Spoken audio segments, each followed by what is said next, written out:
మన ప్రభువును ప్రియ రక్షకుడైన యేసుక్రీస్తు ప్రభుల వారి అతి శ్రేష్టమైన నామంలో మరొకసారి ఈ నెలలో ఆయన సందులో ఈ గురువారం పాలుపొంపులు పొందడానికి కూడి వచ్చిన దేవుని బిడ్డలైన మీ అందరికీ హృదయపూర్వకమైన వందనాలండి. అందరికీ వందనాలు. దేవుడు ఇంతవరకు మనలను మన కుటుంబాలను కంచెవేసి కాపాడి ఆయన సజీవమైన రెక్కల నీడలో భద్రపరిచిన దేవునికి ఒక్క క్షణం రెండు చేతులెత్తి దేవునికి స్తోత్రం చెప్దాం. హల్లెలూయా, హల్లెలూయా. గడిచిన వారం ఒక మాటను మనం ధ్యానం చేసాం. ఒకసారి చూద్దాం అదే మాట. దేవుని మాట జీవం కలిగిన మాట. మనుష్యుడు రొట్టె వలన కాక దేవుని నోట నుండి వచ్చే మాట వలన జీవిస్తాడు. ఆ మాట మనల్ని బ్రతికింపజేసే మాట, మనల్ని దిద్ది సరి చేసే మాట. ఏ మాట విన్నాం గడిచిన వారం?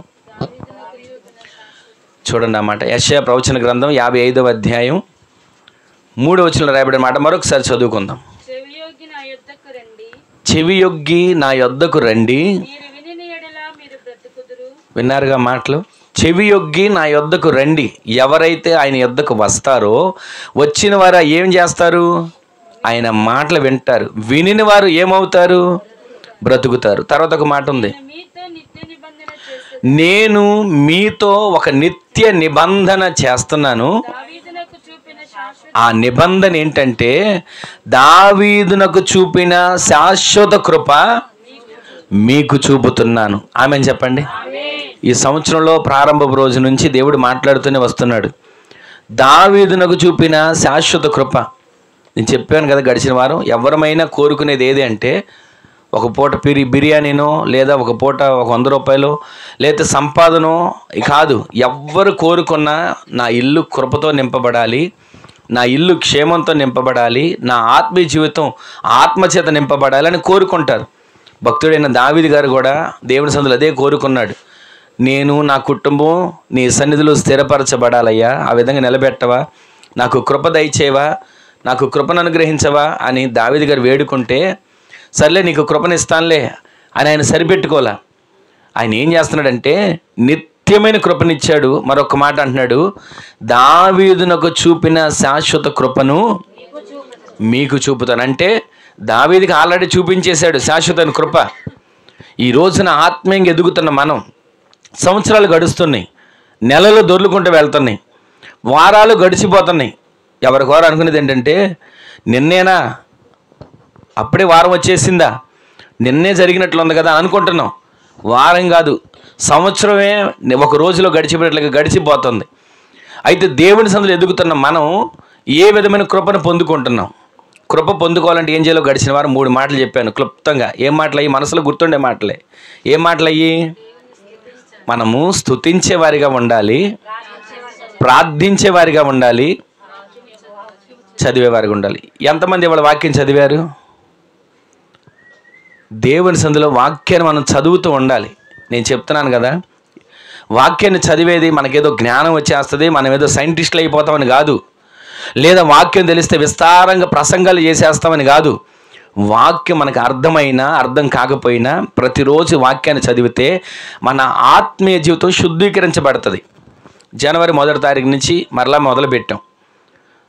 పాత నిబంధనలో 3 అధ్యాయాలు, క్రొత్త నిబంధనలో 2 అధ్యాయాలను చదువుతూ వస్తున్నాం. ఈ రోజు వరకు 28 అధ్యాయాలు అయింది. 27 అవ్వాలి, కానీ 28 చదివాం. తర్వాత క్రొత్త నిబంధనలో 18 అధ్యాయాలు పూర్తి చేసాం. అంటే ఇది గొప్ప కోసం నేను చెప్పేది కాదు. మనం చదివే వాక్యం మనకు అర్థమవుతుందా, అర్థం కావట్లేదా మనం అనుకుంటాం. కానీ చదువుతున్నప్పుడు దేవుడు మనతో మాట్లాడతాడు. ఏదో ఒక మాట మనల్ని బలపరుస్తుంది, ఏదో ఒక మాట మనల్ని ధైర్యపరుస్తుంది. మనం అనుకుంటాం ఆ రోజు చదివే మాటలే కదండి, రోజు చదివే వాక్యమేగా అనుకుంటాం. కానీ రోజు చదివే వాక్యమే అయినా, మనకు తెలిసిన మాట అయినా, అక్కడికి వచ్చేసరికి పరిశుద్ధాత్మదేవుడు మనతో మాట్లాడతాడు. ఆ మాట దగ్గరికి వచ్చేసరికి పరిశుద్ధాత్మదేవుడు మనల్ని బలపరుస్తాడు, ధైర్యపరుస్తాడు. ఆ ఆదికాండం నుంచి మరలా చదువుతుంటే నాకు కొత్తగానే అనిపిస్తుంది. మరలా ఎన్నిసార్లు చదివిన ఆ మాటలో ప్రతి అధ్యాయం క్రొత్తగానే కనబడుతుంది. ప్రతి మాట ఈరోజే చదువుతున్నాను అన్నట్టు అనిపిస్తుంది. ఈ రోజున దేవుని మాట ఎన్ని సంవత్సరాలు, ఇప్పుడు యేసుక్రీస్తు ప్రభుల వారు భూమి మీదకి వచ్చి 2025 సంవత్సరాలు అయిపోయింది. ఈ బైబిల్ ఎన్ని సంవత్సరాల నుంచి ప్రకటిస్తున్నా, ధర్మశాస్త్రాన్ని ఎన్నిసార్లు నుంచి ప్రకటిస్తున్నా అవేం పాతబడలా. చరిత్రలుగా రాసిన పుస్తకాలు పాతబడి ఉండొచ్చు, మనుషులు రాసిన గ్రంథాలు పాతబడిపోయి ఉండొచ్చు, పిల్లలకి స్కూల్లో చెప్పే చదువులు కూడా సంవత్సరం లేదా 2-3 సంవత్సరాలకి వారి సబ్జెక్టులు మారుస్తున్నారు. కానీ ఈ పరిశుద్ధ గ్రంథంలో ఏ మాట మార్చడానికి లేదు. బైబిల్ చివరిలో ఒక మాట ఉంటుంది, ఈ గ్రంథంలో నుంచి ఎవరైనా ఒక పొల్లైనా సున్నైనా తీసినా చేర్చినా వారు శాపగ్రస్తులుగా మార్చబడతారని. ఈరోజు నీ పరిశుద్ధ గ్రంథం మనం చదవడం ద్వారా మన ఆత్మీయ జీవితం, అంతరంగ జీవితం ఆధ్యాత్మికంగా ఎదుగుతూ ఆయనలో అంటుకట్టబడుతుంది. అందుకు మనం బైబిల్ చదవాలి. ప్రతిరోజు మనం స్తుతించే వారిగా ఉండాలి. ఎంతసేపు స్తుతించగలుగుతున్నామో మీరు లెక్కేసుకోండి. ఎంతసేపు ప్రార్థించగలుగుతున్నామో మీరు లెక్కేసుకోండి. ఎంతసేపు దేవుని సన్నిధిలో వాక్యాన్ని చదవగలుగుతున్నామో. ఒక్క క్షణం ఏమంటే నాకు చదువు రాదండి అనేవాళ్ళు ఉంటారు. చదువు రాకపోయినా దేవుని సన్నిధిలో ఆయన వైపు చూస్తే, ఆయన వైపు అంటే వాక్యం వైపు చూస్తే ఆయన మనకు బోధిస్తాడు. ఆమేన్ చెప్పండి. ఎప్పుడు మనకు తెలిసిన మాట ఒకటి చెప్పనా, యోహాను సువార్త 1వ అధ్యాయం ఎన్నిసార్లు మనం విన్నామండి? ఏముంటుంది అక్కడ? ఆది యందు వాక్యం ఉండెను. ఆదికాండం 1వ అధ్యాయం 1వ వచనం చదవండి ఒకసారి. చూడండి ఒకసారి, అక్కడ ఏముంటుంది? ఆది యందు సృజించాడు. అంటే ఇక్కడ మనం ఆది యందే, ఆయన ఆది యందు ఉన్నాడు అంటే ఆయన శాశ్వత కాలం నుంచి శాశ్వత కాలం వరకు ఆయన ఉన్నాడు. ఈ రోజున మనం ధ్యానించే ఒక మాట ఏంటంటే, మనము వాక్యాన్ని చదువుతున్నప్పుడు మనం శుద్ధీకరించబడతాం. అది నేను చెప్పేది. స్తుతించే వారిగా ఉండాలి. ఏదో ఇక్కడ విన్నాం మర్చిపోయాంగా కాదు, విన్న ప్రతి మాట మన హృదయం అనే పలక మీద భద్రపరచబడును గాక. గడిచిన వారు నేను విస్తారంగా చెప్పాల, 2 ఆ మాటలు మూల మాటలు చెప్పాను అంతే. మీరు స్తుతించాలి, దావీదునకు చూపిన శాశ్వత కృప చూపాలంటే ప్రార్థించాలి, కుటుంబంగా కలిసి దేవుని సందులో వ్యక్తిగతంగా కలిసి ఏకాంతంగా ఆయన సందులో ప్రార్థన చేసేవారికి మనం మార్చబడాలి. ఆయన సందులో ప్రతిరోజు వాక్యాన్ని ధ్యానిస్తూ చదువుతూ ఆ వాక్యాన్ని మనం నెమరు వేసుకుంటూ ఉంటే ఈ వాక్యమే మనల్ని బ్రతికిస్తుంది. ఆ వాక్యం మనకు నెమ్మదిని దయచేస్తుంది. నెమ్మది లేదనుకుంటాం కొన్నిసార్లు, ఎక్కడెక్కడికో వెళ్తాం నెమ్మది దొరికిద్దని, ఎవరెవరి దగ్గరికి వెళ్తాం నాకు ఏదైనా సలహా చెప్తారని. అసలు అక్కడెక్కడికో వెళ్ళడం దేనికండి? దేవుడు మనకిచ్చిన పరిశుద్ధ గ్రంథం తెరిచి చూడండి, నెమ్మది దేవుడు దయచేయబోతున్నాడు. ఆమేన్ చెప్పండి. ఈ సంవత్సరం ఎప్పుడు మీరు చూడని కార్యాలు దేవుడు చూచేటట్లు చేయబోతున్నాడు. ఆమేన్ చెప్పండి. మీరు వాక్యంలో ఎదుగునట్లుగా, ప్రార్థనలో ఎదుగునట్లుగా, ఆయన స్తుతించడంలో ఎదుగునట్లుగా మీరు మార్చబడబోతున్నారు. ఆమేన్ చెప్పండి. మీలో ఒక ఆసక్తిని దేవుడు పుట్టించును గాక, మీలో ఒక వైరాగ్యాన్ని దేవుడు కలుగు చేయును గాక. మీరే, నేను చెప్పాను కదా, మీరు ప్రార్థిస్తే పునాదులు కదలాలి. ఆమేన్ చెప్పండి. ఎవరో చేస్తారంటండి, ఎక్కడో చెప్తారంటే, ప్రవచనాలు చెప్తున్నారంట, పరుగులు దీని అవసరంలా. మీరింట్లో మోకరించి ప్రార్థన చేయండి, కార్యం జరగకపోతే అప్పుడు అడగండి. మీరింట్లో ప్రార్థించి దేవా నాకు ఈ కార్యం జరగాలని అడగండి, దేవుడు చేయడా? ఎంతమంది భక్తుల జీవితాల్లో చేయలేదు? ఎంతమంది అండి? మనం పరిశీలన చేసుకుంటూ వస్తే చరిత్రలోనే, బైబిల్ గ్రంథంలోనే కనుక బయటైనా ఆలోచించండి, ఎంతమంది దేవుని మీద ఆధారపడి విజయాలు చూసిన వాళ్ళు ఉన్నారు, ఎంతమంది దేవుని మీద ఆధారపడి జయించిన వాళ్ళు ఉన్నారు. ఈ లోకంలో మనం జయాన్ని చూడలేకపోతున్నాం, విజయం పొందుకోలేకపోతున్నాం, చేసే పనిలో మనకు ఒక మంచి జరగట్లేదు లేదా ముందుకు వెళ్ళలేకపోతున్నాం అనుకుంటే మనము వాక్యాన్ని వెనక ఉంచడం వల్ల మనం ముందు ఉంటున్నాం. అదే వాక్యాన్ని ముందు పెట్టి చూడండి, దేవుడే ముందుండి మీకు జయాన్ని ఇవ్వబోతాడు. ఆమేన్ చెప్పండి. గొల్యాతు దగ్గరికి వెళ్ళేప్పుడు దావీదు గారు ఏమంటాడు ఒక మాట, నేను వస్తున్నాను అనుకుంటున్నావు, అసలు నా ముందు ఎవరున్నారో తెలుసా? ఆయన ఉన్నాడు. యుద్ధం చేసేది నేను కాదు. మనం ప్రతిసారి యుద్ధం చేయడానికి వెళ్ళిపోతాం. ప్రతిరోజు మనం ఈ పని నా వల్ల అవుతుందండి, ఇది నేనే చేయగలనని చెప్పి మనం అనుకుంటున్నాం. అసలు మనం ఎంత, మన బ్రతుకు ఎంత? నా ముందు నా దేవుడు దహించగ్నిగా ఉన్నాడు, ఆయన ఈ సమస్యని పారదోలుతాడు. ఆమేన్ చెప్పండి. ఏ సమస్య అయినా మీకు ఎప్పుడు సమస్య కనిపించినా ఆ సమస్యను భూతద్దంలో పెట్టి చూడకండి. గొల్యాతు ఎంత గొప్పోడు, వాడు వేసుకున్న కవచం ఎంత గొప్పది, వాడు పెట్టుకున్న కిరీటం ఎంత గొప్పది, వాడి చేతిలో ఉన్న కత్తి ఎంత గొప్పది, వాడి కాళ్ళకి పెట్టుకున్న కవచం ఎంత గొప్పది అని దాని గురించి ఆలోచించకండి. వాడిని గొప్ప చేసే కంటే అసలు మన దేవుని బాహుబలం ఎంత, మన దేవుని శక్తి ఎంత, మన దేవుడు మన ముందు నడుస్తుంటే శత్రువు గడగడలాడేటట్లుగా మన దేవుడు చేయబోతున్నాడు. ఆమేన్ చెప్పండి. దేవుని దూత, ఒక్క దూత దిగి వస్తేనే అష్షూరు సైన్యం 185,000 మంది హతమైపోయారే. ఈ రోజున మనం ఆ దేవుని బలాన్ని గుర్తించకపోవడం వలన అపజయాలు, దేవుని బలాన్ని గుర్తించకపోవడం వలన సమస్యలు, దేవుని బలాన్ని గుర్తించకపోవడం వలన అవమానాలు, ఆర్థిక ఇబ్బందులు. అందుకే వాక్యాన్ని చదవాలి, అందుకే స్తుతించాలి, అందుకే దేవుని సన్నిధిలో ప్రార్థించాలి. ప్రార్థించిన వారు ప్రతిరోజు పరలోక దర్శనాలు చూసేటట్లుగా దేవుడు మారుస్తాడు. ఆమేన్ చెప్పండి. ప్రార్థించిన వారు ఎక్కడ పతనమయ్యారన్న మాట వినపడదు. ప్రార్థించిన వ్యక్తులను దేవుడు ఉన్నతమైన స్థితిలో నిలబెట్టబోతున్నాడు. ఆమెను చెప్పండి. ఈ రోజున ఈ మాటలు వింటున్న మన జీవితంలో మనకు కావాల్సిందల్లా ఏంటంటే ఆశీర్వాదం. ఏమండి, ఆశీర్వాదం లేకుండా ఎలా బ్రతుకుతాం? ఆశీర్వాదం ఉండాలి కదా అని అనుకుంటాం. నా ఇల్లు ఆశీర్వదించబడాలి, నా కుటుంబం ఆశీర్వదించబడాలి, నా బిడ్డలు ఆశీర్వదించబడాలి, నా కష్టార్జితం ఆశీర్వదించబడాలి, నా చేతి పనులు ఆశీర్వదించబడాలి, నా ఉద్యోగం ఆశీర్వదించబడాలి. తప్పేం కాదు, ఆశీర్వాదం కావాలి. అందుకే ఆయన ఏమన్నాడు తెలుసా? మత్తయి సువార్తలో, అడుగుడి ఆశీర్వాదం, అడగండి మీకు ఇస్తాను, మీరు అడగండి నేను నీకు ఇస్తాను. అడుగుదాం. అయితే అడిగే ముందు మనం ప్రతిరోజు ఆయన పాదాలు పట్టుకోవాలి. ఈ లోకంలో సమస్య వచ్చినప్పుడు వాళ్ళ కాళ్ళు వీళ్ళ కాళ్ళు పట్టుకునే అవసరం మనకు లేదు. దేవుని సందులో ఆయన పాదాలు పట్టుకోండి. శత్రువైనా సరే మన కొరకు మిత్రుగా దేవుడు మారుస్తాడు. ఆమెను చెప్పండి. ఇస్సాకు బావులు తవ్వుకుంటూ వెళ్తూ ఉంటే శత్రువు వచ్చి ఇప్పుడు సరే ఇది మాది, నీళ్లు పడతంతోనే వస్తున్నారు ఇది మాదే అని. వాళ్ళతో ఎక్కడ గొడవ పడలా, జగడమాడలా. ఇవాళ పొద్దున ఆ మాటలు చదువుతూ ఉంటే నాకు అన్నీ మరలా జ్ఞాపకం వచ్చినాయి. వారందరూ బావులు తవ్వినంతసేపు బాగానే ఉంటున్నారండి. మీరు పని చేసినందరూ బాగానే ఉంటారు. అక్కడ ఏదైనా ఫలితం వచ్చిందా, మేము కూడా ఉన్నాం అనేవాళ్ళు ఉంటారు. అక్కడ తవ్వినంతసేపు ఒక్కళ్ళు రాలా. బావులు తవ్విన తర్వాత ఇదిగో ఇది మాది అని వచ్చారు. సరేనయ్యా అని ఒక్క మాట కూడా మాట్లాడలేదండి. ఎంత కష్టపడి ఉంటారండి బావి తవ్వడానికి. ఆ రోజులు మిషన్లు ఏమైనా ఉన్నాయా? ఆ రోజులు ఏ రకమైన మిషనరీ లేదు. మనుషులు కష్టపడి తవ్వి ఉంటారు. తవ్వి నీళ్లు జలలు గల నీళ్లు పడేపటికి వాళ్ళు వస్తున్నారు. శత్రువులు ఇది మాది. అలా 2-3 సార్లు అయిపోతే ఇక ఇంకొకసారి కూడా వాడు తవ్వుతున్న అదే పరిస్థితి అనుకున్నాడు. కానీ దేవుడు మాట్లాడాడు, ఇదిగో నేను ఇస్సాకుకు తోడై ఉన్నాను, అతని పక్షాన్ని నేను ఉన్నాను అని దేవుడు శత్రువు చూపించాడండి.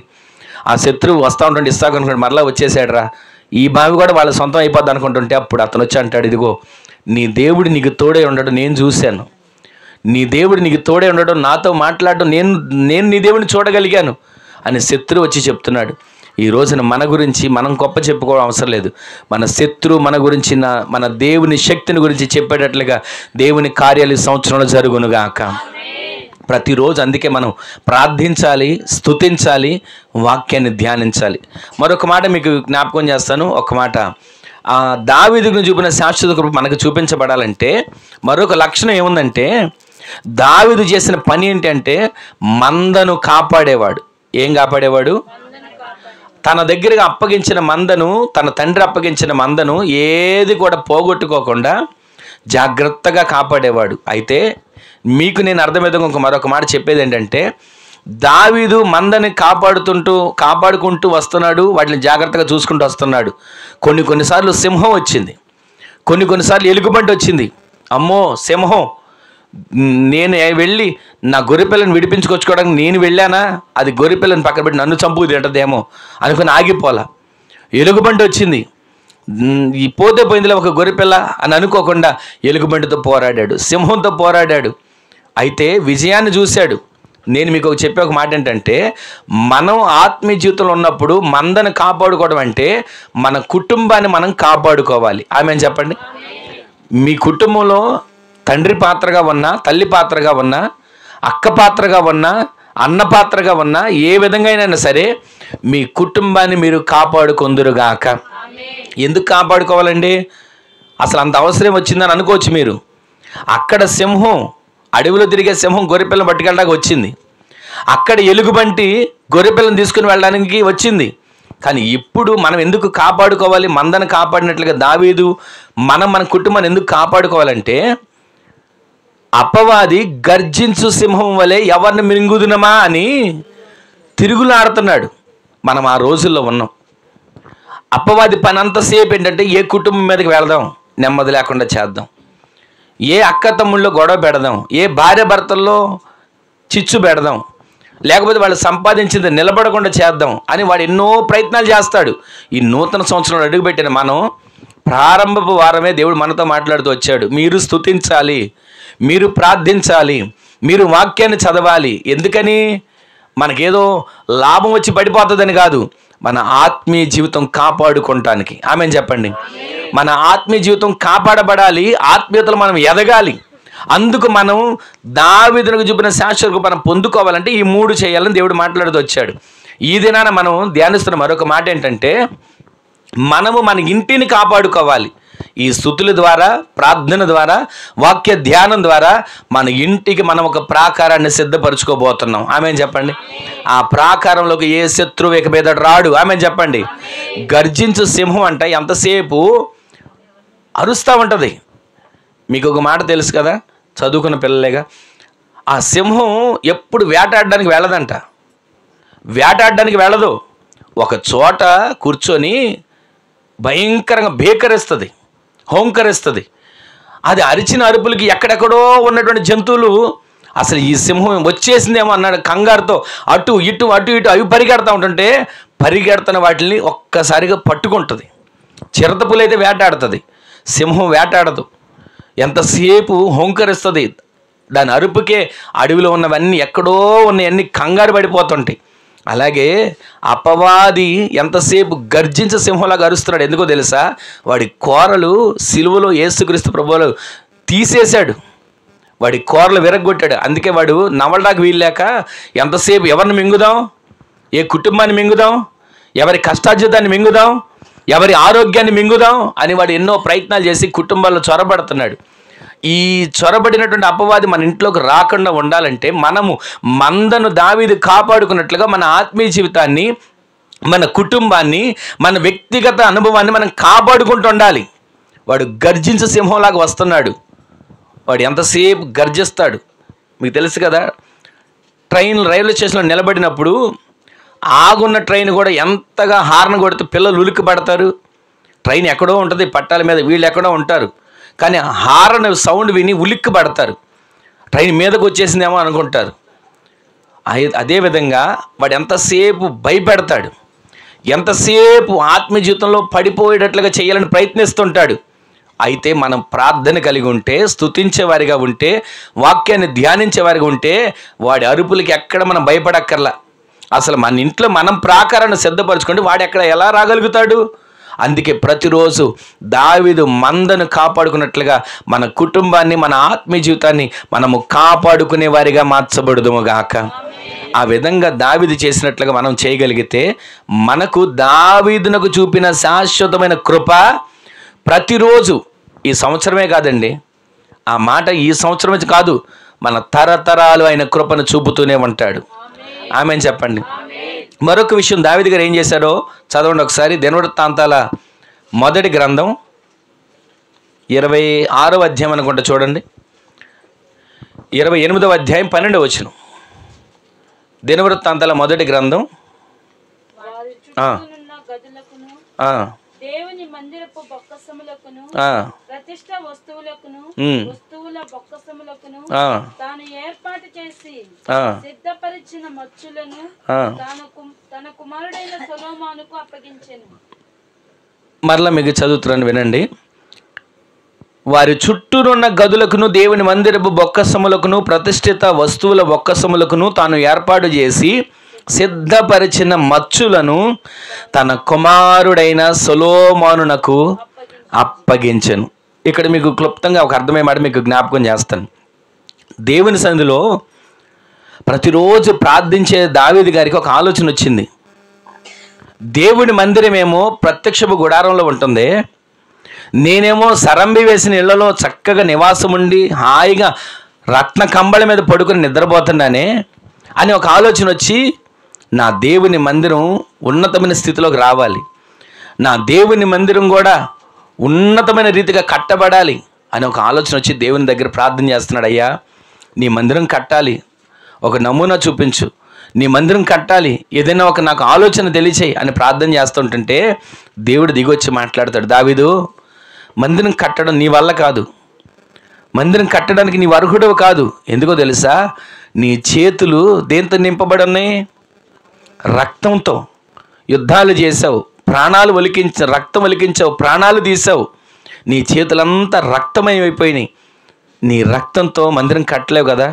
అయితే ఒక పని చెయ్యి, నాకు ఎప్పుడు ఇంత ఆలోచన రాలేదే, పరలోకంలో నమూనా ప్రత్యక్షపు గుడారం ఎలా ఉందో మోషేకి చూపించాను, మోషే అదే విధంగా నేను చెప్పిన కొలతలు, నేను చెప్పిన ఎత్తు, నేను చేయమన్నటువంటి సముద్ర వత్సల తోళ్ళు, నేను కట్టమన్నటువంటి తెరలు, నేను పెట్టినటువంటి రీతిగా సమస్తం కట్టాడు మోషే. అయితే నీకు ఒక ఆలోచన వచ్చింది కదా మందిరం కట్టాలని. ఒక ఆలోచన చెప్తా. నీ కుమారుడు మందిరం కట్టడానికి అర్హుడు, నీ కుమారుడు కట్టించు సొలొమోనుతో. ఆ మాట చెప్పగానే ఇక్కడ మనం ఒకసారి చదివాం కదా, కుమారుడైన సొలొమోనుకి అన్ని బాధ్యతలు అప్పగించాడు.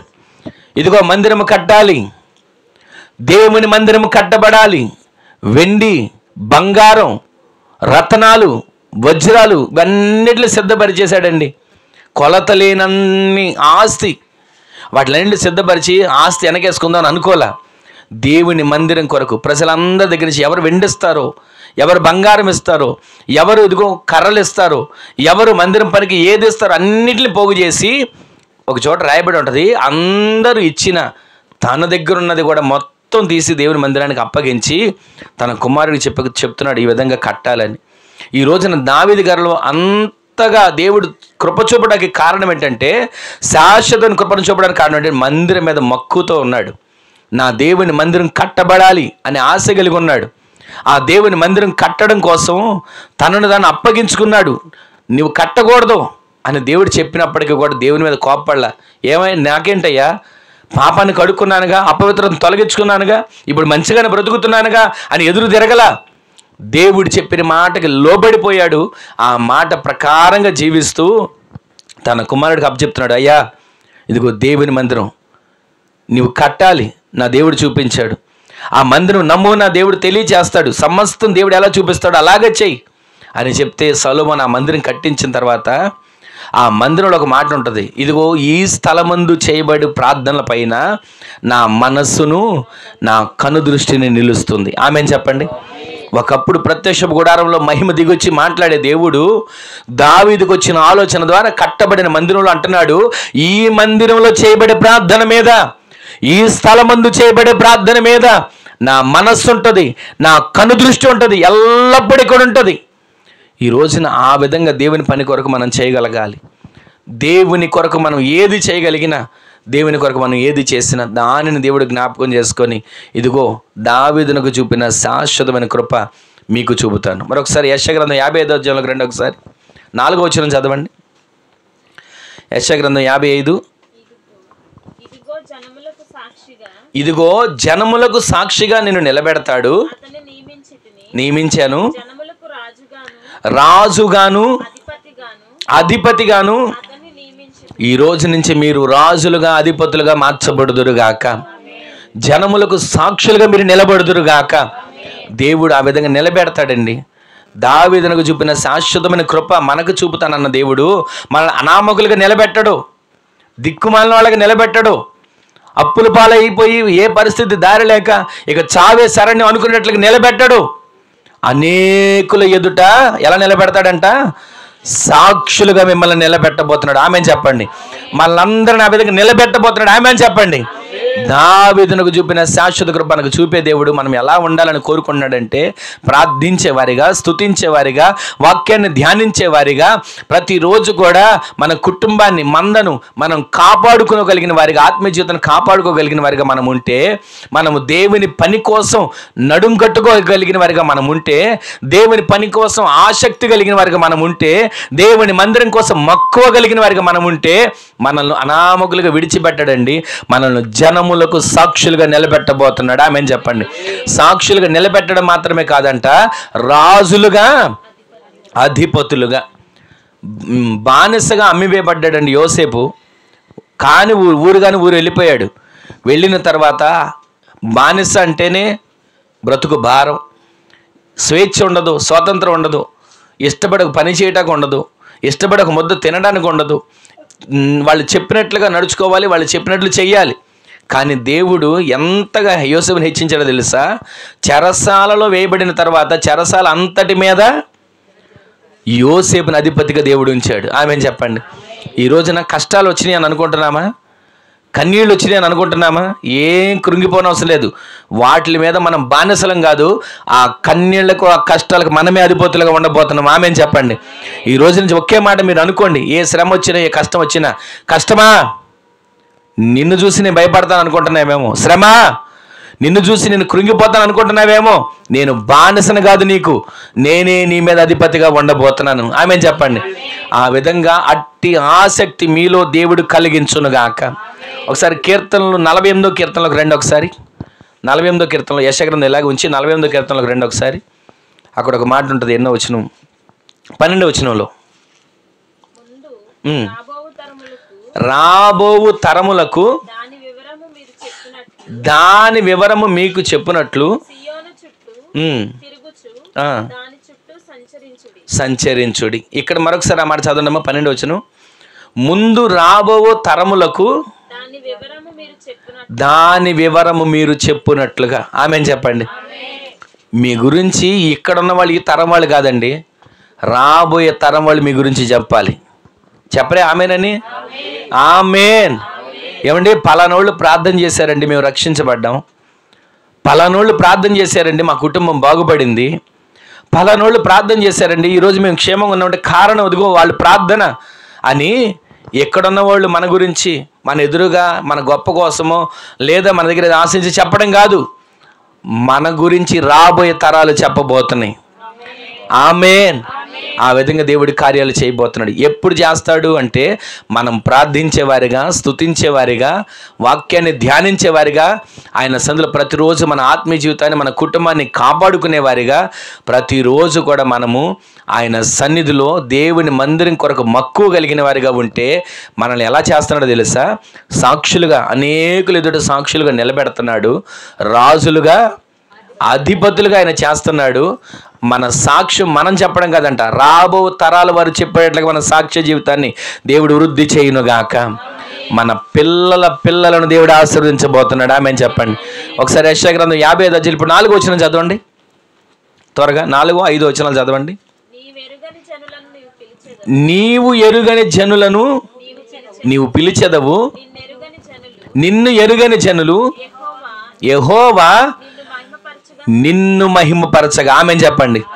దేవుడు నిన్ను గొప్ప చేయటం, దేవుడు నిన్ను ఆశీర్వదించడం, దేవుడు నీ కుటుంబాన్ని హెచ్చించడం, దేవుడు నీ వ్యాపారాన్ని, నీ పంటను నీ ఆశీర్వదించడం చూసి ఎవరంట? నిన్నెరుగని వాళ్ళు పరుగెత్తుకుంటూ వస్తున్నారంట. దేవుడు చేసిన కార్యాలు ఇదిగో ఎలా ఆశీర్వదించాడు మిమ్మల్ని. ఒకప్పుడు నష్టాల్లో ఉన్నారు కదా, ఎలా దేవుడు ఆశీర్వదించాడు. ఒకప్పుడు అప్పుల్లో ఉన్నారు కదా, ఎలా దేవుడు లేవనెత్తాడు. అసలు ఒకప్పుడు మీ పిల్లలకు చదువే రాదు కదా, ఇంత మంచి ఉద్యోగం ఎలా వచ్చింది అని చదవండి అమ్మ ఒకసారి. 5వ వచనం. నీవెరుగని జనులను నీవు పిలిచెదవు, నిన్ను ఎరుగని జనులు యెహోవా నిన్ను మహిమపరచగా వాళ్ళు చూచి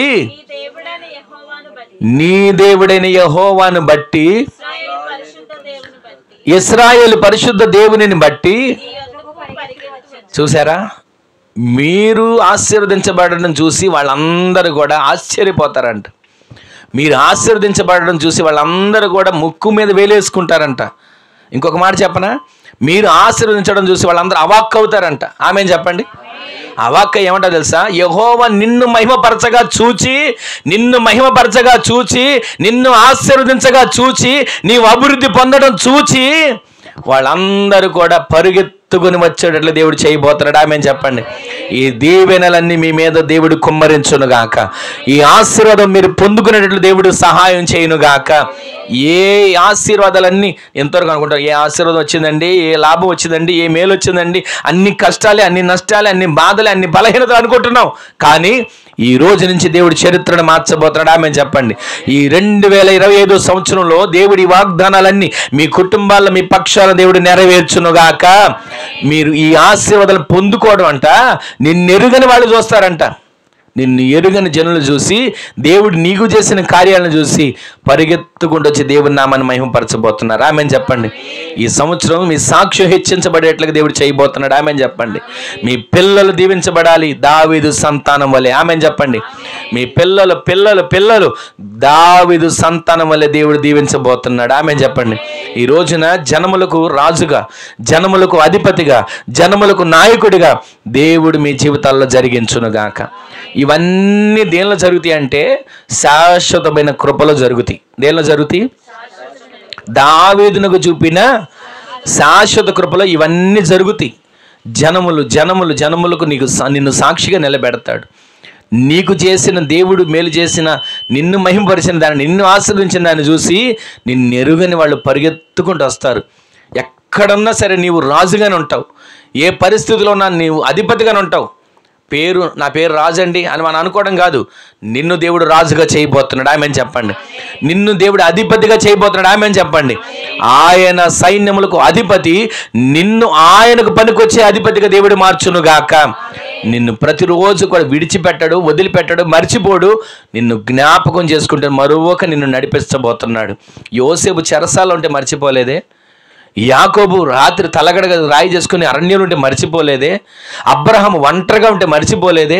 ఈ రోజున మనల్ని మర్చిపోడు, ఈ సంవత్సరం చేయబట్టుకుని నడిపించబోతున్నాడు. దావీదునకు చూపిన శాశ్వతమైన కృప మనందరికీ దేవుడు చూపుతున్నాడు, ఆమెను చెప్పండి. ఒకసారి పక్కన వాళ్ళు చెప్పండి, నీకు దేవుడు శాశ్వతమైన కృపనిస్తున్నాడని. నేను చెప్తాను, మీరు అందరికి చెప్పండి, మీకు దేవుడు శాశ్వతమైన కృపను అనుగ్రహించునుగాక.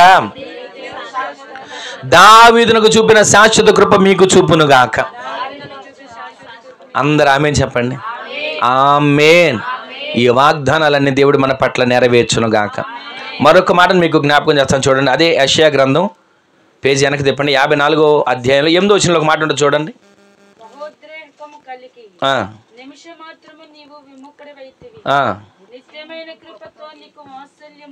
ఇందాకది ఏం కృప? శాశ్వత కృప మనకు దేవుడు దయచేస్తాడు. ఆ దయచేసేటప్పుడు మనం స్తుతించాలి, ప్రార్థించాలి, వాక్యాన్ని చదవాలి, దేవుని సన్నిధిలో మన కుటుంబాన్ని మనం కాపాడుకోవాలి, మన ఆత్మీయ జీవితాన్ని కాపాడుకోవాలి. దేవుని పని అంటే మక్కువ కలిగి ఉండాలి. ఇవన్నీ కలిగి ఉంటే జనములకు సాక్షిగా నిలబెడతాడు. మనం ఎరగని ప్రజలు మన దగ్గరికి పరిగెత్తుకుంటూ వస్తారు. దేవుడు చేసిన మేలులను చూసి, మనకు దేవుడు చేసిన ఆ కార్యాలను చూసి వాళ్ళందరూ ఆశ్చర్యపడిపోతారు. మన పిల్లలు దావీదు సంతానంలో దీవించబడతారు. మనం రాజులుగా, అధిపతులుగా మార్చబడతాం. ఈ కార్యాలన్నీ జరుగుతాయి. రెండవది మనం ఇక్కడ చూస్తున్నాం, మరొకసారి చదవండి. 54వ అధ్యాయం 8వ వచనంలో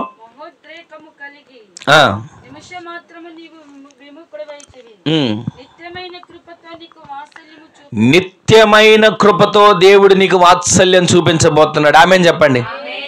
ఇక్కడ ఇందాక మనం చదివాం కదా శాశ్వత కృప అని. శాశ్వతమైన కృపకి నిత్యమైన కృపకి వ్యత్యాసం ఏంటి? శాశ్వతం అంటే అది ఎల్లకాలం ఉండేదే, నిత్యమైన కృప అంటే అది కూడా ఎల్లకాలం ఉండేదే. మరి దేవుడు అక్కడేమో దావీదునకు చూపిన శాశ్వత కృప చూపుతానన్నాడు, ఇక్కడేమో నిత్యమైన కృపతో నేను నీకు ఏం చూపుతున్నాను? వాత్సల్యం చూపుతున్నాను. అంటే నిత్యమైన కృపతో దేవుడు వాత్సల్యం చూపడం అంటే మనకు ప్రతిరోజు కూడా ఆయన ప్రేమని తగ్గకుండా మన మీద ప్రేమను కుమ్మరిస్తున్నాడు, ఆమేన్ చెప్పండి. తల్లి ప్రేమ బిడ్డల మీద ప్రతిరోజు ఉంటుంది. కానీ కొన్నిసార్లు మరి ఆ ప్రేమ ఏమైపోద్ది? కర్ర తీసుకుని ఎరగబాదుడు బాదుతారు. ఆలోచించారా? తల్లి ప్రేమ బిడ్డ మీద ఎప్పుడు ఉండేదే. మరి ఆ ప్రేమ కొంచెంసేపట్లో ఏమైపోయింది అంటే, ఆ ప్రేమ కొంచెంసేపు పక్కకు తప్పినా, కొంచెంసేపు ఆగినా, మన దేవుని ప్రేమ ఎలాంటిదో తెలుసా? ఇదిగో ఈ పూట నిన్ను ఆశీర్వదించా, రేపు నిన్ను ఆశీర్వదించను అనేటట్లుగా ఉండదు. ప్రతిరోజు ప్రతి క్షణం నిత్యమైన ప్రేమతో, నిత్యమైన కృపతో ఆయన మనకు వాత్సల్యం అంటే ఆయన ప్రేమని ఎన్నడూ మన పైన చూపుతూనే ఉంటాడు, ఆమేన్ చెప్పండి. నిత్యమైన ప్రేమ అండి అది, ఆయన ప్రేమ. ఈరోజు మనం ఏదో ఆయనకి ఇస్తే మనల్ని ప్రేమించేవాడు కాడు, మనం ఇవ్వలేని స్థితిలో ఆయన మనల్ని ప్రేమిస్తూనే ఉంటాడు, ఆమేన్ చెప్పండి.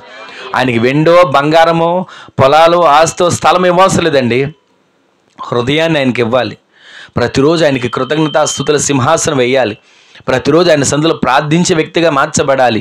ప్రతిరోజు కూడా అయ్యా నీవే నా దిక్కు అని వేడుకోగలిగే వ్యక్తిగా మార్చబడితే ఆయన ప్రేమ తగ్గదు మన మీద, ఆయన కనికరం తగ్గదు మన మీద, ఆయన కృప తగ్గదు మన మీద.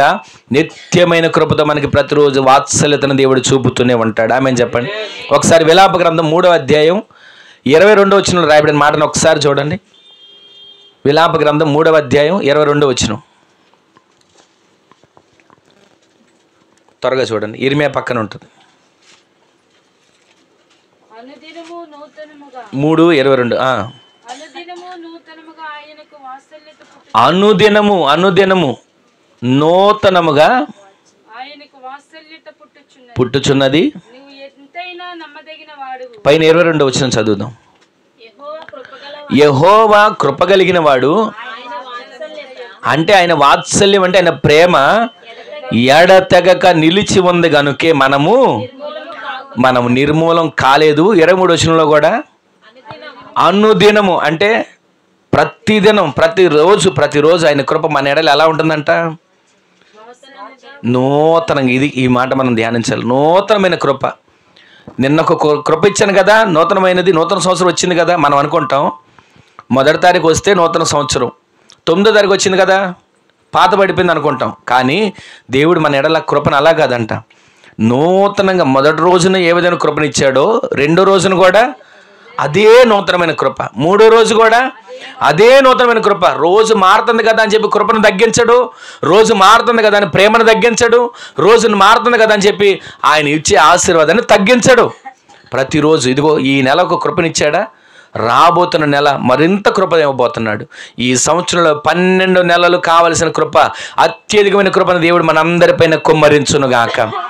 నెల మారితే మనం అనుకుంటాం గడిచిన నెల బాగుందండి అని అనుకోవడం కాదు. ఈ నెల అంతకంటే మరింత కృపతో నింపబోతున్నాడు.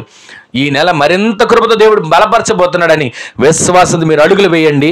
నిత్యమైన కృపతో ఆయన మీకు వాత్సల్యం చూపుతున్నాడు. ఆమేన్.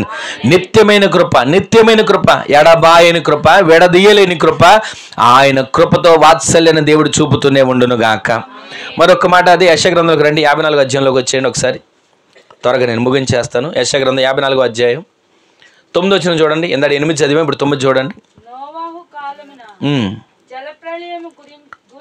జలప్రళయమును గూర్చి చేసినట్లు చేయుదును, జలములు భూమి మీదకి ఇకను పొర్లుచు రావని నేను ఒట్టు పెట్టుకున్నట్లు. వినండి ఈ మాట అందరు చూడండి. నీ మీద కోపముగా ఉండననియు, నిన్ను ఇక మీదట గద్దింపననియు. విన్నారు ఈ మాట? దేవుడు అంటున్నాడండి, ఇక మీదట ఇదిగో నోవాహు కాలంలో కోపం వచ్చింది నాకు, నా కోపానికి ప్రపంచమే ప్రళయంలో మునిగిపోయింది. ఇక మీదట ఇదిగో నీ మీద, నీ కుటుంబం మీద నేను కోపగించనని, నిన్ను గద్దింపనని. ఏం చేస్తున్నాడు ఆయన? ఒట్టు పెట్టుకుంటున్నాడండి ఆయన మన కోసం. మనం కూడా ఒట్లేస్తాంగా. ఎప్పుడేస్తాం? ఇదిగో అమ్మతోడు నాన్నతోడా, ఏదో ఒకటి ఒట్లేస్తాం కదా, ఏదో మనుషులు నమ్మించాలని, కాసేపు వాళ్ళు నమ్మాలని. కానీ మన దేవుడు కాసేపు నమ్మించే ఒట్టు కాదండి అది. ఇక మీదట నిన్ను గద్దించను, నీ మీద కోపపడను. ఎన్నిసార్లు భార్య భర్త మీద కోపపడి ఉంటుంది, భర్త భార్యని కోపపడి ఉంటాడు. ఎన్నిసార్లు కోపపడినా ఒక మాట చెప్పనా, వాళ్ళలో ఉన్న ప్రేమ తగ్గదు. ఆమెను చెప్పండి. అసలు కోపం ఉందంటేనే అక్కడ ఏమున్నట్టు? ప్రేమ ఉంది. గద్దింపు ఉందంటేనే అక్కడ ఏమున్నట్టు? ప్రేమ ఉంది కాబట్టి గద్దిస్తున్నాడు, ప్రేమ ఉంది కాబట్టి కోపపడుతున్నాడు. భార్య అయినా సరే, భర్త అయినా, ఎవరైనా. అలాగే దేవుడు కూడా మనల్ని ప్రతిరోజు కూడా ఆయన ఇక మీద నిన్ను గద్దించను, నిన్ను కోపపడను అంటున్నాడంటే అసలు మన మీద ఆయనకి కోపమే రాదు, గద్దించాలని అవసరమే రాదు. ఎందుకో తెలుసా? మనం ఆయన బిడ్డలం. మన బిడ్డలు మన మాట వినకపోతే వాళ్ళని గద్దించు, కోపడు, కొట్టు, దారిలోకి తీసుకొస్తాం. కానీ మనల్ని ఎప్పుడు కూడా ఆయన ప్రేమతోనే, కనికరంతోనే మన దారిలోకి తీసుకొస్తున్నాడు. ఈ సంవత్సరం ఎందుకో దేవుడు మనతో మాట్లాడుతున్నాడు. ఇదిగో దావీదుకు చూపిన శాశ్వత కృప, దావీదుకు చూపిన నిత్యమైన కృప నీకు చూపుతా, వాత్సల్యతను చూపుతా నా దేవుడు అంటున్నాడు. ఇదిగో నా ప్రేమ ఎప్పుడు, నేను ప్రేమమయుడిగానే ఉంటా. నేను గద్దించేవాడిగా, కొరడా తీసుకొచ్చి నిన్ను కొట్టేవాడిగా, ఇదిగో నువ్వు ఈ పని చేయకపోతే నిన్ను నూనెలో పెంచుతా, ఈ పని చేయకపోతే నిన్ను ఇక్కడ రంపాలతో కోస్తా అని అనేవాడు కాడు. ప్రతిరోజు కూడా కోపించుచునే వాత్సల్యం చూపుతున్నాడు. ఒకవేళ ఆయన కోపం వచ్చినా అణుచుకుంటున్నాడు మన కోసం. ఆయనకి ఒకవేళ ఎంత కోపం అంటే, మన మీద ఎంత ప్రేమ ఉందంటే అసలు కోపపడనంత ప్రేమ ఉంది. అందుకే కదా మన కోసం సిలువుకి ఎక్కాడు, అందుకే కదా మన కోసం ముళ్ళ కిరీటం భరించాడు, అందుకే కదా మన కోసం కొరడా దెబ్బలు తిన్నాడు, అందుకే కదా మన కోసం గాయాలు పాలైపోయి శరీరం అంతా రక్తపు ముద్దగా మార్చబడిపోయింది. ఈ రోజున ఆయన ప్రేమ మనల్ని గాయాలు రేపే ప్రేమ కాదు, మన గాయాలను కట్టే ప్రేమగా ప్రతిరోజు కూడా ఆయన మనల్ని ప్రేమిస్తూనే ఉన్నాడు. నిత్యమైన కృపతో నేను నీకు వాత్సల్యం చూపుతున్నాను. ఆ వాత్సల్యం చూపిన దేవుడు మానక మనల్ని విడిచిపెట్టక అదే వాత్సల్యంతో నడిపించునుగాక. 9వ వచనంలో రాయబడింది, నిక మీదట నేను నిన్ను కోపపడను, నేను గద్దించనని. ఏం చేస్తున్నాడు ఆయన? ఒట్టు పెట్టుకుంటున్నాడు. ఈ విధంగా ఈ మాటలు వింటున్న మన జీవితంలో ఎన్నిసార్లు ఎన్నిసార్లు ఇక మీద నీ మీద కోప్పడను. ప్రతిరోజు ప్రతి నెల నూతనమైన నెలే, ప్రతిరోజు నూతనమైన రోజే, నూతనమైన కృపే, నూతనమైన కృపే. పాతబడిపోయిన కృప కాదు, నూతనమైన కృపే. అదే 9 తర్వాత 10వ వచనం చదవండి. తొలగిపోయినా తద్దరిల్లినా ఎన్ని పరిస్థితులు వచ్చినా సరే నా కృప మాత్రం నేను విడిచిపోదు. తర్వాత మాట చదవండి, చదవండి. సమాధాన విషయమైన నా నిబంధన తొలగిపోదు అని నీ యందు జాలిపడి యెహోవా సెలవిస్తున్నాడు.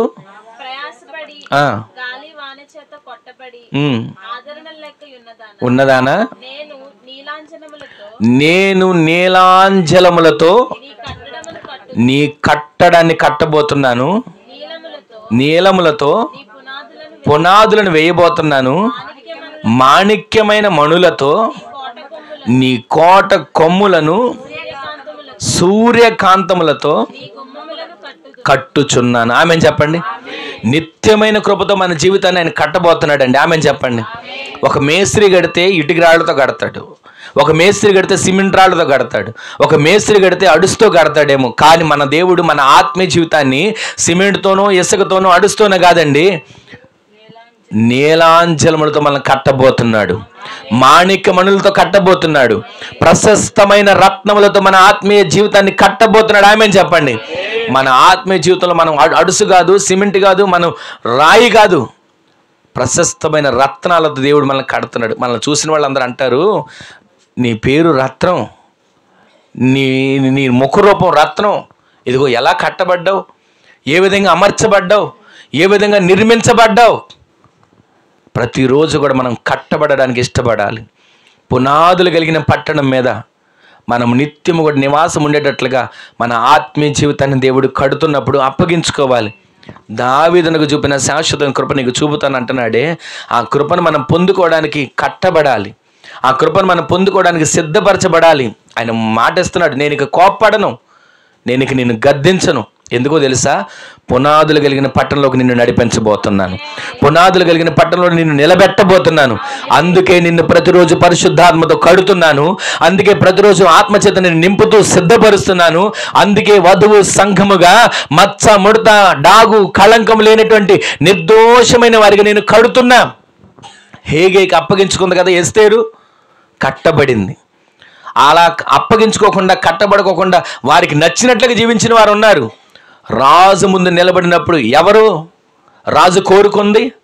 అప్పగించుకున్న వారిని, కట్టబడడానికి ఇష్టపడిన వారిని రాజు కోరుకున్నాడు. ఈ రోజున ఆ విధంగా నిన్ను కడుతుండగా, ఆ విధంగా నన్ను కడుతుండగా, ఆ విధంగా మనల్ని కడుతుండగా అప్పగించుకోగలిగితే నిత్యమైనటువంటి కృపతో వాత్సల్యాన్ని మనం చూపి పునాదులు కలిగిన పట్టణంలో మనం జీవించేటట్లు దేవుడు చేయబోతున్నాడు. ఆమె చెప్పండి. ఆ విధంగా దేవుడు మన పట్ల చేస్తే, ఆ విధంగా దేవుడు మన పట్ల కార్యాలు జరిగిస్తే ఇక నిత్యమైన కృప, నిత్యమైన వాత్సల్యం, నిత్యమైన శాశ్వతమైన కృపతో మనం ఆత్మీయ జీవితంలో నిత్యము పరుగులు తీసేవారిగా మార్చబడుదుము గాక. తర్వాత ఇంకో మాట చదవండి, అదే కింద 12-13 వచనాలు చూడండి త్వరగా.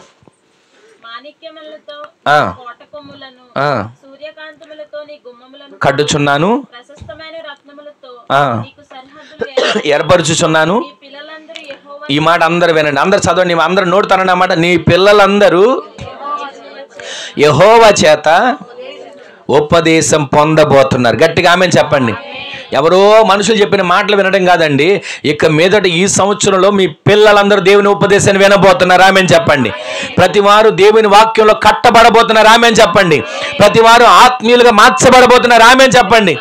దేవుని ఉపదేశం వినేవారిగా మీ పిల్లలను దేవుడు మార్చును గాక. తర్వాత మాట చదవండి అమ్మా. నీ పిల్లలకు అధిక విశ్రాంతి కలుగును, నీతి కలిగిన దానిగా స్థాపించబడతావు. ఆ మాట అందరూ వినండి. నీవు ఇక మీదట భయపడనక్కర్లేదు, బాధించేవారు నీకు దూరం అవ్వబోతున్నారు. గట్టిగా ఆమెను చెప్పండి. ఇక నీవు భయపడక్కర్లా, నిత్యమైన కృపతో దేవుడు వాత్సల్యం చూపుతున్నారు. ఆమెను చెప్పండి. నీ పిల్లలు దేవుని ఉపదేశం వినబోతున్నారు. ఆమెను చెప్పండి. నెల నెల రెట్టింపు కృప, నెల రెట్టింపు ఆశీర్వాదం, నెల పోయిన నెలకి ఈ నెలకి సంబంధం లేనటువంటి కృప కలిగిన ఆశీర్వాదాలతో దేవుడు మిమ్మల్ని నింపునుగాక. మీరు ప్రశస్తమైన రత్నాలతో, ముత్యాలతో, నీలాంజనములతో మీరు కట్టబడుదురుగాక. మీ పిల్లలు దేవుని ఉపదేశం వినబోతున్నారా ఆమె చెప్పండి. ఇంతవరకు ఏమండి నా పిల్లలు మందిరానికి రావట్లేదండి, వాక్యం వినట్లేదండి, ప్రార్థన చేయట్లేదండి, ఇదిగో ఈ విధంగా నా పిల్లలు ఉన్నారని భయపడుతున్నావు. కానీ ఏం అవసరంలా, యెహోవా ఉపదేశాన్ని వినడానికి నీ పిల్లలందరూ రాబోతున్నారు ఆమె చెప్పండి. నీ పిల్లలందరూ దేవుళ్ళు అంటు కట్టబట్టబోతున్నారు ఆమె చెప్పండి. తర్వాత ఒక మాట ఉంది, ఇక మీదట నీకు భయం అనేది ఉండదు, బాధించే వారికి నీ దగ్గరికి కూడా రారు. ఎంతవరకు భయమే. తెల్లారు లేస్తే ఏమవుతుందో భయం పడుతున్నాం, తెల్లారు లేస్తే ఏమైపోతుంది, నా పిల్లలు ఏమైపోతారు, నా పరిస్థితి ఏమైపోతుంది, భయం. దేవుడు వాగ్దానం చేస్తున్నాడు, భయం అనేది నీ దగ్గరికి రాదు. బాధించాలని అనుకునే వాళ్ళు కూడా నీకు దగ్గరికి రారు. ఎక్కడుంటారు? నీకు దూరంగా ఉండబోతు. చదవండి ఆ మాట ఒకసారి. భీతి నీకు దూరంగా, అంటే భీతి అంటే భయం. భయమే నిన్ను చూసి భయపడి దూరంగా ఉండబోతుంది ఆమె చెప్పండి. ఈ సంవత్సరం 2025 సంవత్సరంలో ఈ వాగ్దానాన్ని మీరు జాగ్రత్తగా ప్రతిరోజు చేయబెట్టి ప్రార్థన చేసుకోండి. మీ భయపెట్టాలని వచ్చిన భయమే మిమ్మల్ని చూసి భయపడి దూరం అవబోతుంది ఆమె చెప్పండి. మీరు ఆత్మీయతలో మండుతూ, యథార్థతలో నలుగుతూ, ప్రార్థనలో వెలిగించబడుతూ ఉన్న మీ జీవితాల్లో దేవుడు శాశ్వతమైన కృపను చూపుతూ, నిత్యమైన కృపతో వాత్సల్యతను చూపుతున్న మిమ్మల్ని చూసి భయమే ఆమె దూరం పారిపోయి భయపడేటట్లుగా దేవుడు చేయబోతున్నాడు ఆమె చెప్పండి. భయాన్ని చూసి నువ్వు ఎంతవరకు భయపడ్డావు, భయాన్ని చూసి ఎంతవరకు నువ్వు కంగారు పడిపోయావు, భయాన్ని చూసి ఎంతవరకు కూడా వణికిపోయావు. కానీ భీతి ఇక మీదట నీకు దూరంగా వెళ్ళబోతుంది, అదే గడగడ వణకబోతుంది ఆమె చెప్పండి. దేవుడి కార్యాలు సంవత్సరాలు మీ జీవితంలో చేయునుగాక, ఆ కార్యాలన్నీ మీరు అనుభవించదురుగాక, ఈ వాగ్దానాలన్నీ మీ జీవితంలో స్వతంత్రించుకుందురుగాక. చివరిగా ఒక్క మాట నేను చదివించి ముగించేస్తాను చూడండి. ఇర్మియా ప్రవచన గ్రంథం 31వ అధ్యాయం 3వ వచనం. ఆ మాట చదివేసి ఇక మీరు బైబిల్ మూసేయండి. 31వ అధ్యాయం 3వ వచనం. చాలా కాలం క్రిందట యెహోవా నాకు ప్రత్యక్షమై ఇట్లనెను, శాశ్వతమైన ప్రేమతో నేను నిన్ను ప్రేమించుచున్నాను గనుక విడువక నీ ఎడల కృప చూపుచున్నాను. గట్టిగా ఆమె చెప్పండి. మొదటిది ఏం కృప, రెండవది, మూడవది ఈ విడువని కృప మీ పైన దేవుడు కుమ్మరించునుగాక. దేవుడు ఎప్పుడు విడిచిపెట్టడు, వదిలిపెట్టడు. మిమ్మల్ని మీ కుటుంబాలను విడువని కృపతో నింపి నడిపించునుగాక. విడువని కృప మీకు దేవుడు దయచేయునుగాక. విడువని కృపతో మీ నోటి నిండా నవ్వు, మీ కంటి నిండా ఆనందం, మీ ఇంటి నిండా సమృద్ధి, మీకు కలిగినంతా కూడా ఆయన విడిచిపెట్టక మిమ్మల్ని మీ కుటుంబాలను నడిపించునుగాక. ఈ 3 మనసులో పెట్టుకోండి.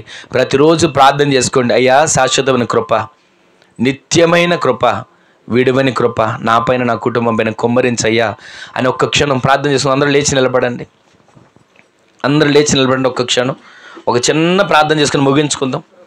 ఎవరికి వారు ఎంతవరకు ఏ విషయంలో కృంగిపోతూ, ఏ విషయంలో నలిగిపోతున్నాం, ఏ విషయంలో అలసిపోయి ఉన్నాం, ఏ విషయంలో జారిపోతున్నాం, ఒక్క క్షణం అయ్యా నీ కృపచేత నన్ను నింపు, నీ కృపచేత నన్ను నింపు, నీ కృపచేత నన్ను నింపు అంటూ ఒక్క క్షణం ప్రార్థన చేసుకోండి. ఒక క్షణం ప్రార్థన చేసుకోండి. ఒక క్షణం ఒక చిన్న ప్రార్థన చేసుకోండి.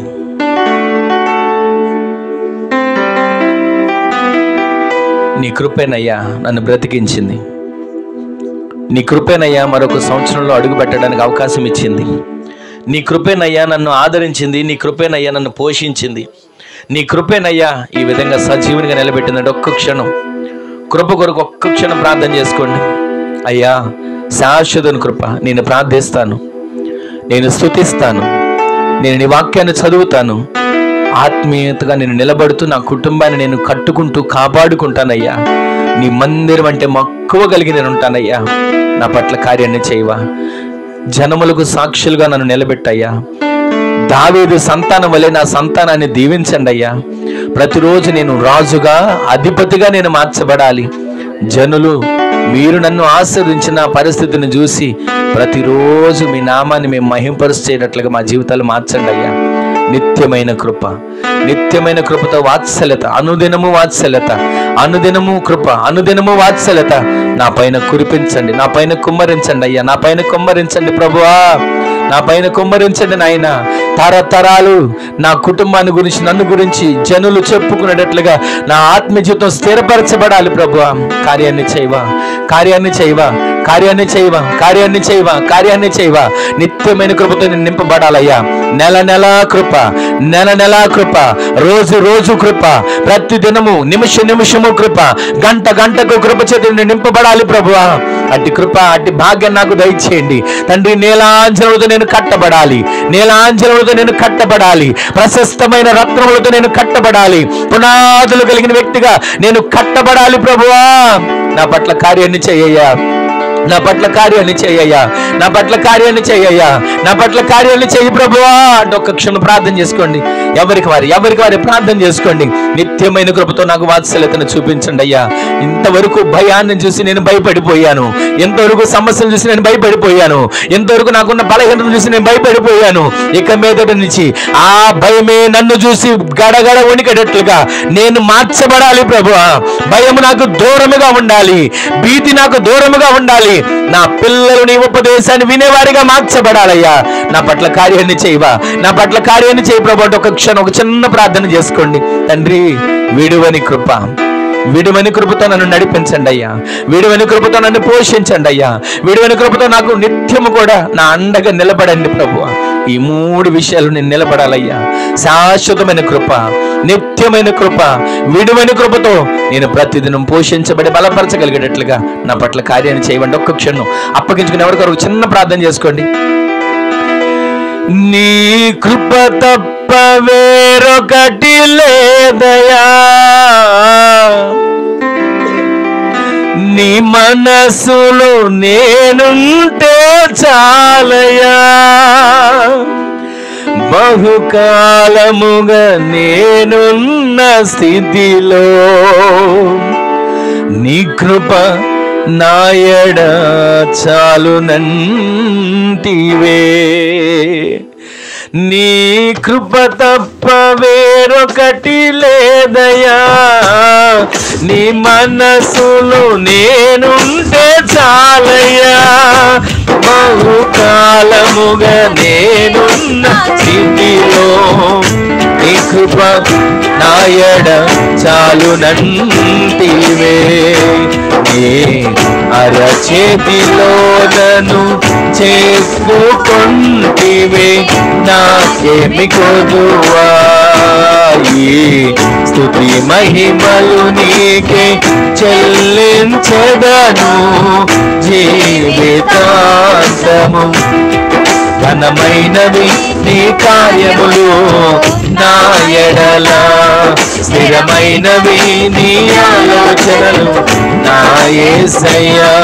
ఘనమైనవి నీ కార్యములు నా ఎడల, స్థిరమైనవి నీ ఆలోచనలు నా యేసయ్యా.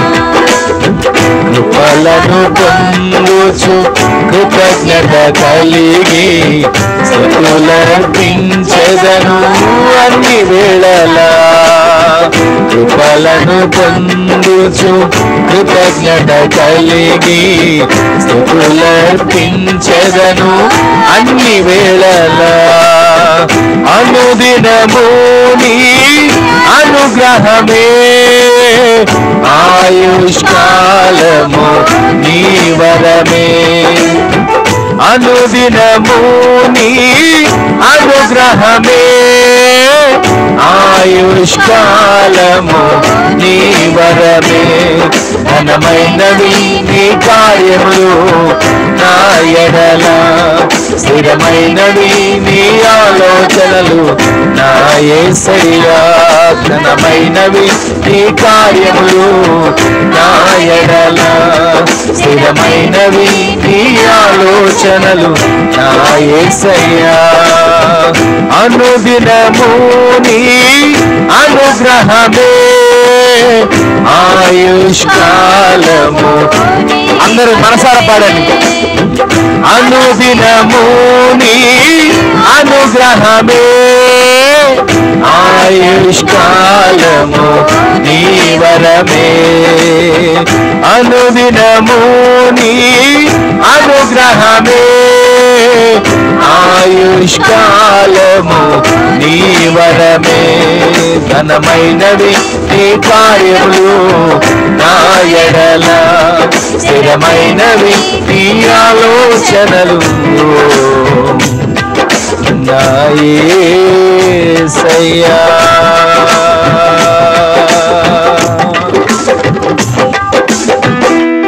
క్షణం ప్రార్థన చేసుకుందాం. దావీదునకు చూపిన శాశ్వత కృప నీకు చూపుతాను. ఒక్క క్షణాన్ని సందులో ప్రార్థన చేసుకోండి.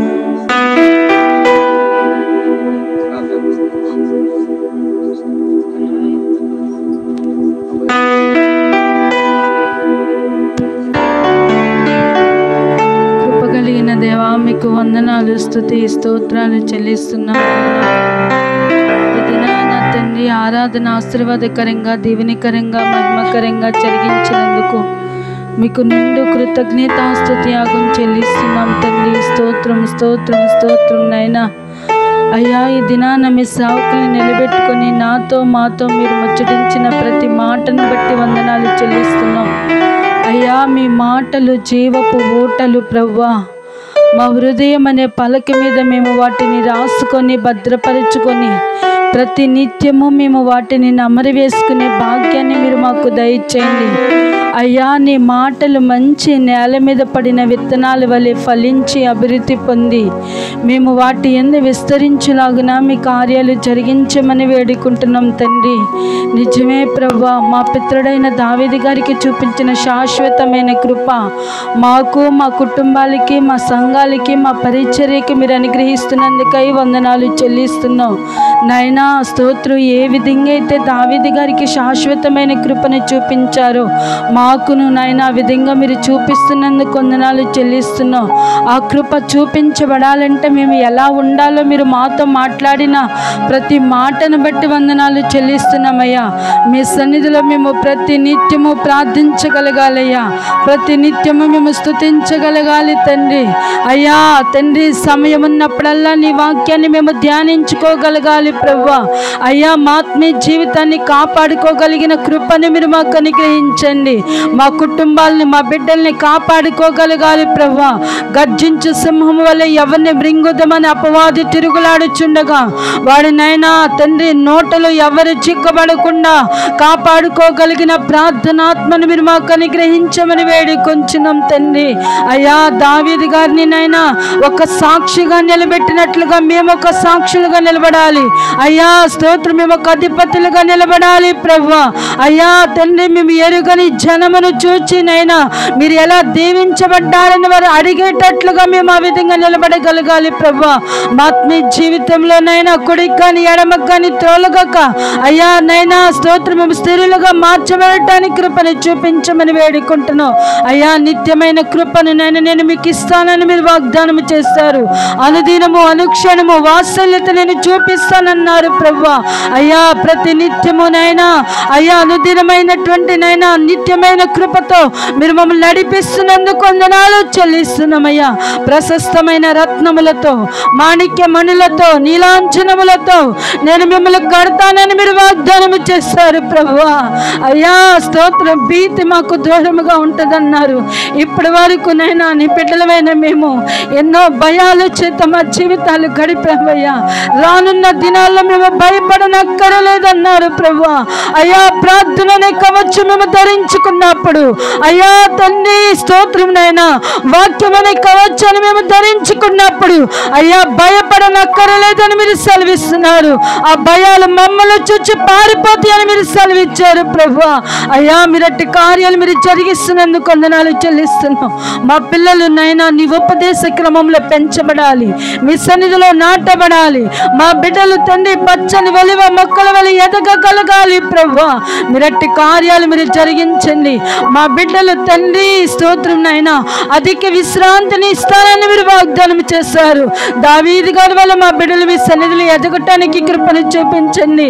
దావీదు గారి సంతతి వల్ల మా సంతతి మార్చబడాలి ప్రభువా.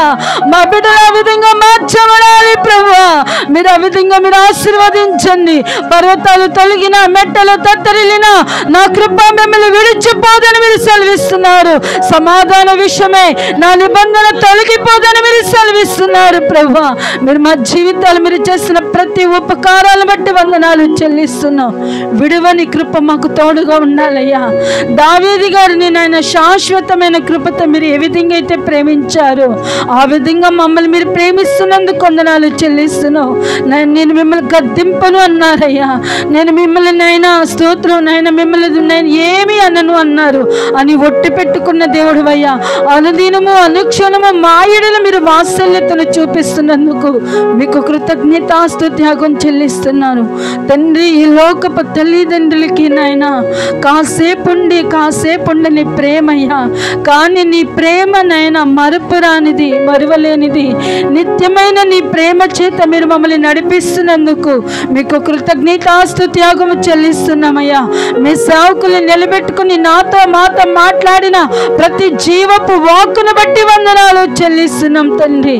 అయ్యా, విన్న వాక్యాన్ని ప్రతి బిడ్డలు నమరవేసుకోవటానికి, ఆ వాక్కును బట్టి బిడ్డలు నడవటానికి, ఆ వాక్కును బట్టి బిడ్డల జీవితాలు సరిచేసుకోవటానికి మీరు కృపను దయచేయమని స్తుతి చెల్లిస్తున్నామయ్యా. ఎంతమంది బిడ్డలు అయ్యా దావీదు గారికి చూపించిన శాశ్వతమైన కృపను మాకు కనపరచేయాలి నీ సన్నిధిలో వేడుకున్నారు తండ్రి. మీ బిడ్డల మొర మీరు ఆలకించి కార్యాలు జరిగించండి. ఈ దినాన వచ్చిన ప్రతి బిడ్డల్ని, చిన్నల్ని, పెద్దల్ని మీరు ఆశీర్వదించండి.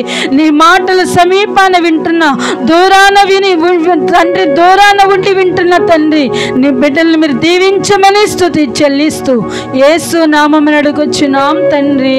ఆమేన్, ఆమేన్, ఆమేన్, ఆమేన్, ఆమేన్. మన తండ్రి అయిన దేవుని యొక్క ప్రేమ, కుమారుడును ప్రభు అయిన యేసుక్రీస్తు వారి యొక్క కృప, మహా కనికరం, పరిశుద్ధాత్మ దేవుని యొక్క అన్యోన్య సహవాసమైన సన్నిధి ఇప్పుడును ఎల్లప్పుడును మనకును మనవలే ప్రార్థించి సకల పరిశుద్ధులకు నీ దినాన సన్నిధులు అడుగుపెట్టిన ప్రతి వానికిని, ఆయన మాటలు దూరాన సమీపాన విన్న ప్రతి ఒక్క కుటుంబాలకును కృపా సమాధానములు సదాకాలం సమృద్ధిగా తోడై ఉండునుగాక. ఆమేన్. హల్లెలూయా, హల్లెలూయా, హల్లెలూయా. అందరికీ వందనాలండి. దేవుడు మిమ్మల్ని మీ కుటుంబాలను ఆశీర్వదించునుగాక. దావీదునకు చూపిన శాశ్వత కృప మీకు చూపునుగాక. దావీదునకు చూపిన నిత్యమైన కృపతో వాత్సల్యతను దేవుడు చూపించినట్లు మీకు చూపునుగాక. విడువని కృప మీకు దేవుడు దయచేయునుగాక. ఇవన్నీ చేయాలంటే మనం ఎలా ఉండాలో చాలా మాటలు మనం ధ్యానించాం. ముఖ్యంగా ప్రాముఖ్యమైనవి మనం ఏం చేయాలి? స్తుతించాలి, ప్రార్థించాలి ప్రతిరోజు. ఇది మన ఆత్మీయ జీవితానికి పునాదులు. ఒక భక్తుడు అంటాడు, ప్రార్థన చేయని రోజు అసలు నాకు రోజే కాదంట. అసలు ప్రార్థన చేయని రోజు నేను ఎందుకు బ్రతుకున్నాను అని అంటాడు. మరి మనం ప్రార్థన చేయకుండా ఎన్ని రోజులు ఉంటున్నాము? స్తుతించకుండా ఎన్నిసార్లు ఉన్నాము? వాక్యాన్ని చదవకుండా ఎన్ని రోజులు ఉన్నాము? ఒక్క క్షణం ఆలోచించుకొని ఈ సంవత్సరంలో మనల్ని ఆత్మీయ జీవితంలో మార్పు కలగాలి. ఉన్నతమైన కృప మిమ్మల్ని ఆవరించాలి. శాశ్వతమైన నిత్యమైన విడువని కృప చేత మీరు నింపబడుదురుగాక. ఆమేన్. మరొక్కసారి ఓపికగా విన్న మీ అందరికీ వందనాలు. దేవుడు మిమ్ములను మీ కుటుంబాలను నిత్యాధికమైనటువంటి కృపతో ఆశీర్వదించునుగాక.